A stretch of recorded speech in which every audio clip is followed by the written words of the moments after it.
and welcome ulit sa another episode ng Aling Oday's Kitchen. Gagawa tayo ngayon ng quick and easy pork ribs nilaga. And here are the following ingredients.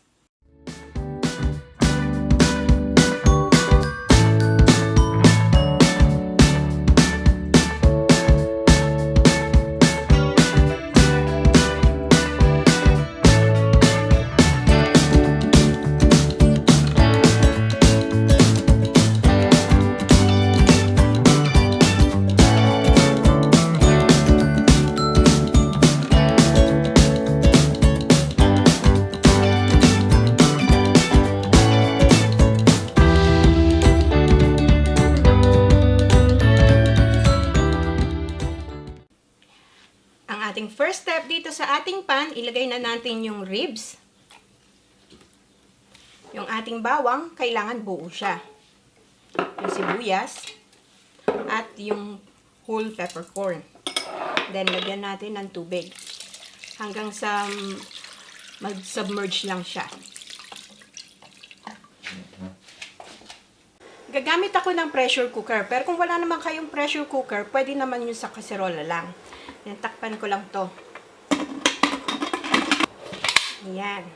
Then, pakukuluan natin to hanggang mag-whistle siya.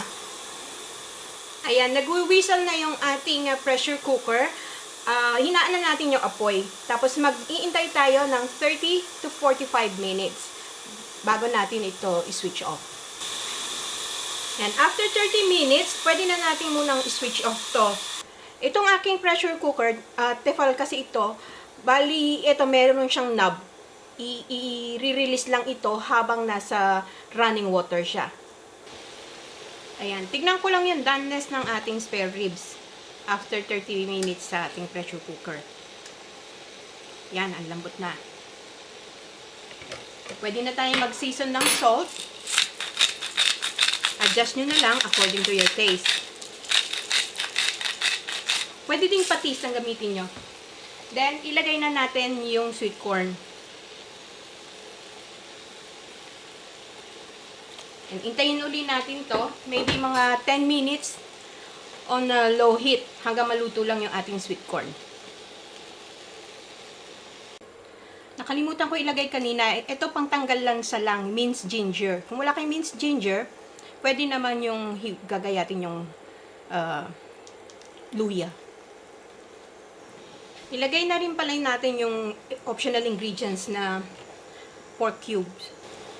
Tikman ko lang yung lasa niya. Medyo matabang pa. Patis naman ang ilalagay ko.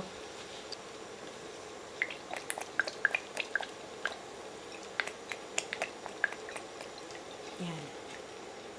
Tama na yan. Ayan, malambot na yung ating corn after 10 minutes. So, ilagay na natin yung pechay. Pwede din kayo maglagay ng cabbage kung gusto nyo. Ayan. I-blanch lang natin to. Pwede na natin itong i-switch off. Tama na yung heat ng ating sabaw para maluto yung ating pechay. Ito na ang ating quick and easy pork ribs nilaga. Sana magustuhan nyo itong recipe na ito and share it with your friends. Hanggang sa susunod kong video, magkita-kita ulit tayo. Salamat! Bye!